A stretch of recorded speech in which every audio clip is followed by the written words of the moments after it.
Halo kawan, jumpa lagi dengan channel saya. Bagaimana kabarnya? Semoga selalu dalam keadaan sehat walafiat dan terus semangat untuk membuat bonsai kelapanya. Di video kali ini saya ingin merapikan bonsai kelapa kembar saya yang usianya kurang lebih 4 bulan. Nah, ini sudah saya kurung dengan kain basah karena banyak akar yang baru tumbuh. Tuh, bisa kita lihat akarnya ada 1, 2, 3, 4. Ada 4 akar yang baru tumbuh. Nah, ini di samping kirinya ada akar lagi tuh kawan-kawan. Nah, ada akar satu lagi. Jadi ada 5 akarnya yang baru tumbuh. Oke, selanjutnya kita mulai perapiannya. Let's go.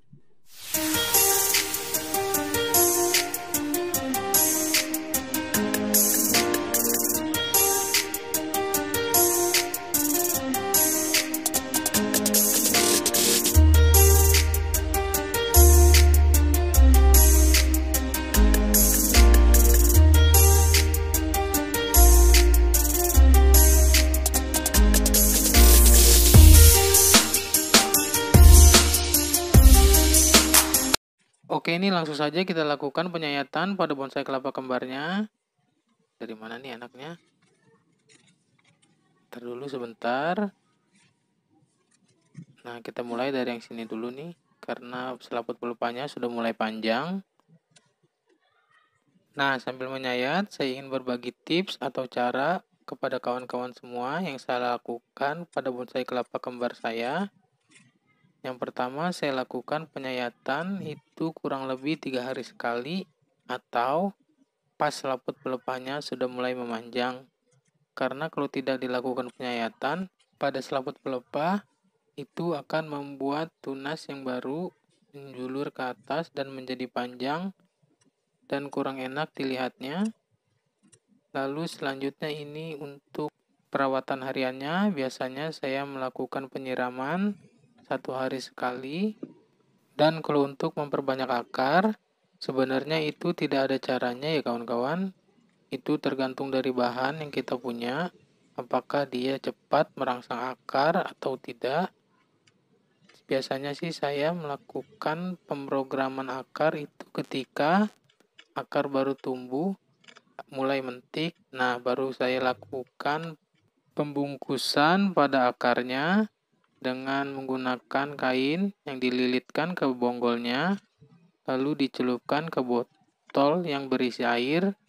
Jadi itu kainnya akan terus tetap basah, yang mengakibatkan akar-akarnya itu tidak akan kering dan akan terus tumbuh ke bawah hingga mencapai tanah.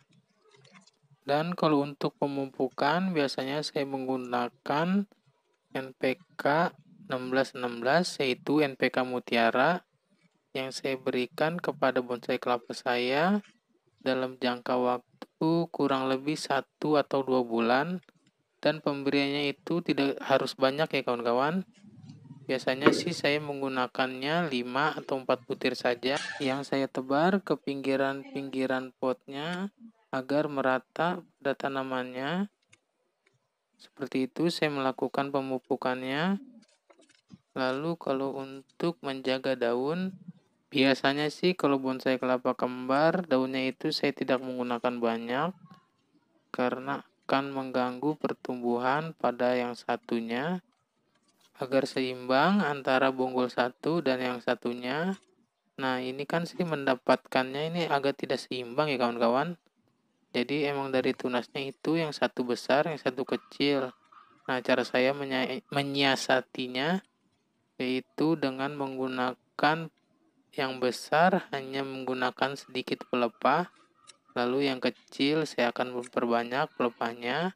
Jadi nanti yang kecil itu akan membesar bonggolnya, dan yang sudah besar saya biarkan dulu. Saya ingin meratakan, jadi saya tidak menggunakan pelepah yang banyak ya kawan-kawan.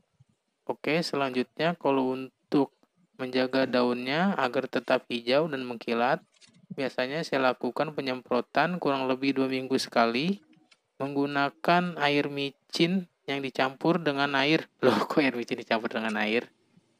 Ya, pokoknya menggunakan air micin. Takarannya paling setengah sendok teh yang dicampur dengan air yang di botol aqua besar. kira-kira berapa mili? 1500 mili ya? Nah, itu pokoknya menggunakan itu, lalu dikocok-kocok agar merata dan dimasukkan ke semprotan, lalu dibasahkan ke daun-daunnya. Oke, itulah cara saya. Oh iya, ada satu lagi nih yang kelupaan. Apabila kawan-kawan semua ingin mengekspos akar, kan biasanya ada akar serabutnya tuh. Nah, itu tidak boleh langsung dipotong ya kawan-kawan. Jadi kita biarkan dulu kejak kering akar serabutnya.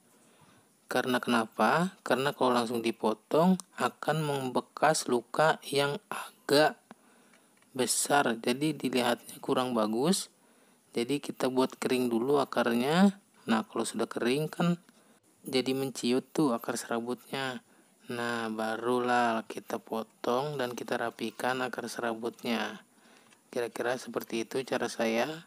Dan kalau untuk pemernisan, biasanya saya menggunakan pernis propan yang glossy. Tapi terserah sih pada kawan-kawan semua. Banyak juga merek-merek pernis yang bagus, seperti Goyo dan yang lainnya. Tapi kalau mau menggunakan cat minyak juga bisa juga. Karena fungsi pernis dan cat itu untuk melapisi batoknya agar batoknya itu tidak terkena sinar matahari langsung. Apabila terkena sinar matahari langsung, batok bonsai kelapa itu akan cepat pecah. Jadi kita mengakalinya dengan menggunakan pernis atau cat. Oke, seperti itu cara saya. Lalu selanjutnya saya ingin berbagi juga nih bagaimana caranya agar pelepah bonsai kelapa melengkung. Biasanya saya lakukan pengurutan rutin, yaitu pas sedang saya melakukan penyayatan. Jadi sambil disayat, sambil kita urut-urut, kita bengkok-bengkokkan agar pelepahnya itu mekar ke samping-samping ya kawan-kawan. Tapi ada juga cara yang lainnya, yaitu menggunakan penyayatan dengan cara mengambil lebih jauh daripada selaput pelepahnya. Jadi kita lakukan penyayatannya itu rada ke dalam, bertujuan untuk membuka rongga-rongga di pelepah selanjutnya, agar pelepah selanjutnya itu mendapatkan space yang lebih banyak lagi dan mendapatkan ruang untuk keluar. Jadi kita tidak repot untuk mengurut-ngurut, tapi ada kekurangan, yaitu pelepahnya tidak mekar ke samping, melainkan dia rada keluar-luar gitu ya kawan-kawan. Nah, begitulah caranya. Jadi terserah pada kawan-kawan suka menggunakan metode yang mana, bebas. Karena semua itu tergantung selera.